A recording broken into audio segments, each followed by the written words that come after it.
We're going to be moving to the next session, and this one is by Godson Njoku. He will speak to us about yak shaving in the open when doing the work. Isn't the work? I don't know, like, you try to sound very excited.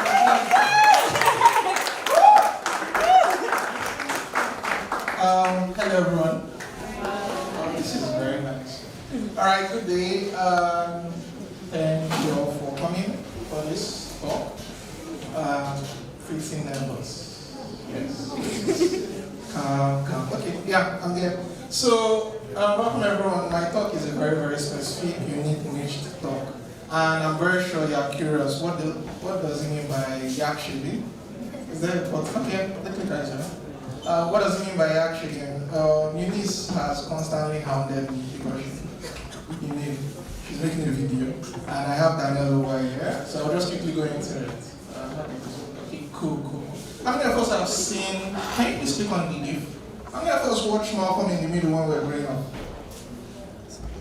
Sure boy. Who watched Malcolm in the Middle? I only have one show boy. I'm trying to see it now as an adult. I'm rewatching it. It's about 7 seasons. So it's taking time. Can you please click on the GIF? It's not playing. Wow. That was supposed to explain everything.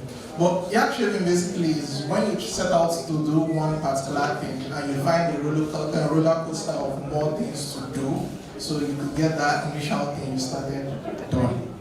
So I'll give you a very good instance. You want to get your laundry done, and you have to go pull out your laundry from where it is, sort it out, separate the whites from the color. Okay, good. And finally, you get it washed. When it's all set up, done, you put it outside, dry, the whole night before you have clean clothes to wear. That is basically yak shaving. Is everyone clear? Lovely. All right. Anyways, I'm about to introduce myself. My name is Godson Njoku. Most people call me Godspeed. You can find me on social media as Sage_Godspeed. For the most part, I'm a kitchen supervisor. What that means basically is that I help people cook. Yeah. So I work mostly along the intersect of products. So that's product management, product design, quality assurance testing, or engineering, depending on where you are. Where am I here? Okay, yeah, I'm there. I currently co-organize GDG Enugu. I think Precious is around here. She's my co-organizer, as well as Daniel. I came in yesterday, but my folks are domiciled in Lagos. For the most part, I love the internet. It's because of the internet that many of us are in this room, and I love creative art and motorsports. Alright, so moving on. Basically, everything in engineering, software development, product design is basically engineering chaos or complexity, as you might call it. Everyone sets out to improve an already existing process and make it better for the best of everyone. So there's always a new idea, there's always a new approach, but how feasible is that approach? To what extent are you reinventing the wheel instead of redesigning? Because at the end of the day, the wheel is a proven theory and concept. You can just make it better instead of attempting to go redraw the cycle. Yeah? And over-engineering is basically what brings about yak shaving, because someone sets out to go redo everything from the scratch, as opposed to taking what was already working and stripping it down to its core and just maybe improving it and making it slightly better. If you check at the end of today, your core things that you own are things that are just maybe slightly more complex. And I'm not a big fan of complex. I like to strip things down to processes and just simplify it. But most people like the ability to complicate things, how to make it look better than it is. But in all honesty, you're more or less confusing your users, you're confusing your contributors, your teammates, as opposed to just going straight there. Yes, it might work for the flair of marketing, but to be very honest, at the end of the day, it's still the same thing. Are we all cool? Yeah. Is everyone getting me? Yeah. Lovely. Alright, so when doing the work isn't the work, it's basically me telling you that busy doesn't mean you are actively being productive. You understand?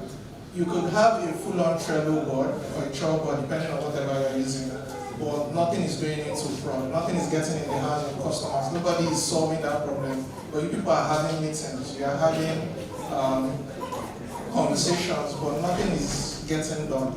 And because of you're unable to prioritize and think clearly and simplify these things, you are stuck in an endless loop. And yeah, you're more or less bringing up the achievement. And as you maintain now a contributor, what the question you should always ask yourself, am I bringing value? Am I making things unnecessarily complicated? Am I simplifying things? Is the end user or the end goal being achieved by whatever I set out to do? Are we all cool? Lovely. Anything outside that is just a distraction, it's just a flare, it's smoke and mirrors, it is not productivity.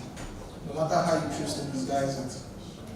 Alright, so how to improve your workflow? I think these slides, there's a bit of LY at the end, so you can always go check out these resources, they are all linked. But basically, I have 5 key things that you should do, so in order to assess what you are doing to be sure that you're actually what you're achieving and you're being productive. First thing is impact over effort. This is something that we do in product management. Always looking for where value is most applied. Whether it's to the business, whether it's to the shareholders, whether it's to the actual customers who are paying either by time or attention. You must always have impact, right? And if this can also be applied to open source, regardless of how we come out at the end of the day and say it's free. But to be honest, it's people's time and effort going into it, so it's not exactly free. So you need to follow one or two things, either the Agile Manifesto or the Lean Principles. We hear about Agile all the time, but it's very, very time and trusted. And it was put together by a group of people who you could also consider an open source set of contributors. Yeah? Definition of done. Most product teams struggle with what is their definition of done. To be very honest, the goal here at the end of the day is, what can I use to conclude and say that I have achieved what I have set out to do? In the case of the analogy I gave at the beginning, which is laundry, my definition of what laundry is done is that I have clean, pressed clothes that smell nice and I have no issues. Anything outside this, my laundry is not done. Can we agree on that? Yeah. Lovely. Alright, so that time boxing. If we are stuck in an infinite loop, then we are not making any progress. We are just wasting time. And time is the most precious thing because you can never roll it back. Maybe in the future, I might have time travel, who knows? And most might be getting here. No? All is well. And we are good. Yeah, so always try and time box things so you make the best use of your time, because regret is the worst thing you can have for not making the best use of your time. Yeah, and you could check out the resource from Basecamp, because Basecamp brings about productivity software for teams to learn about how they use cycles to time box things. Yeah, so value check. The ability for you to simplify things is what I refer to as the Goldilocks principle. So basically, how simple can things get? You understand? The first instance of PPT slides was the ability for someone to always click their keyboard. Someone said that can be a simple process. And they brought around a clicker. And from there, the clicker has gotten very simplified that it's just a couple of buttons and everything just works. Would you agree with me? Yeah. Lovely.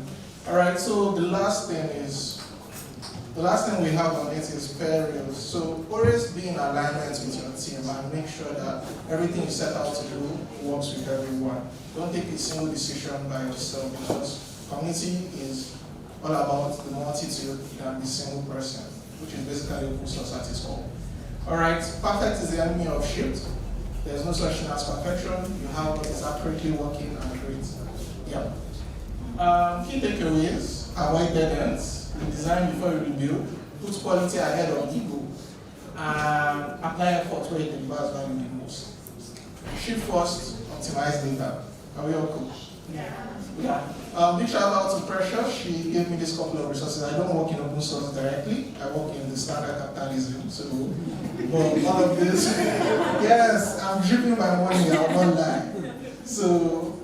Basically, you could check out this, and they are lovely stuff from Rich and Emily around community and open source and structuring things, so everything delivers value.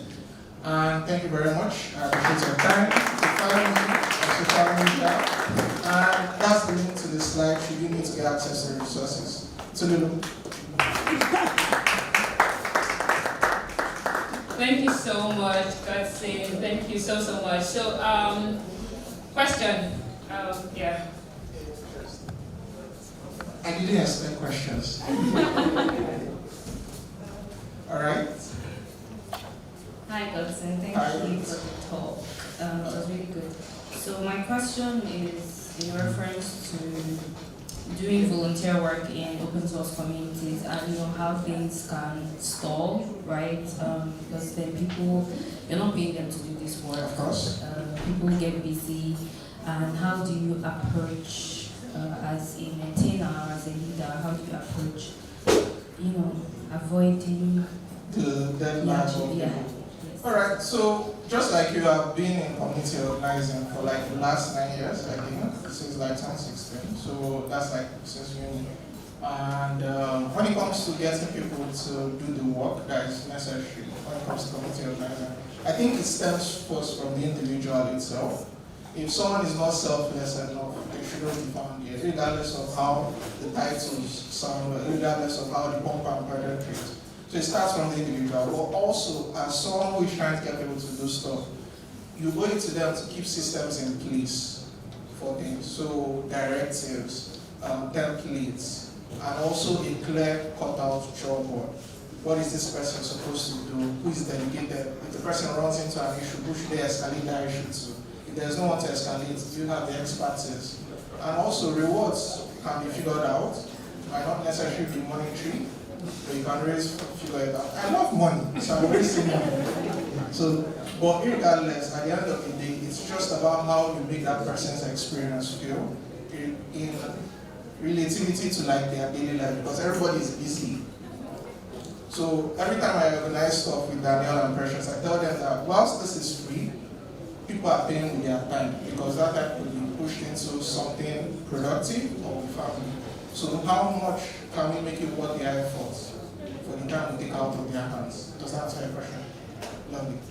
Last question. Okay, I've succeeded in what I want to do, which is to get I'm a younger brother. Set me up. Yeah.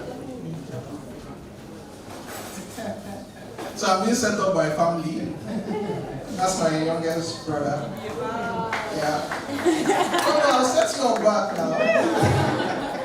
When you spoke about peer values, what about when people have different mindset about a thing in a project and they keep arguing about it and end up missing the deadline?